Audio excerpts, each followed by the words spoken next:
Jak si zavážu svoje kaničky. Jdeme na to. Svoje kaničky.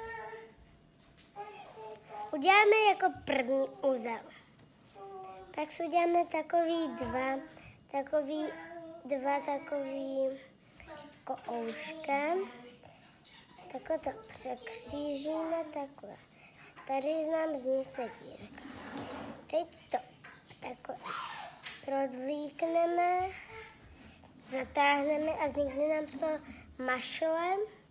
Takhle se to vytáhne zase a jdeme na další kaničku. Já tu mám teď tentokrát černou tenisku. Tak si to dáme za černou teniskou. Růžovo-černou teniskou. Zase udělám takový uzel. Uděláme si takovou mašličku malou. Takový mašličky. Provlíkne. Překřížíme. Já už to mám tady rychle.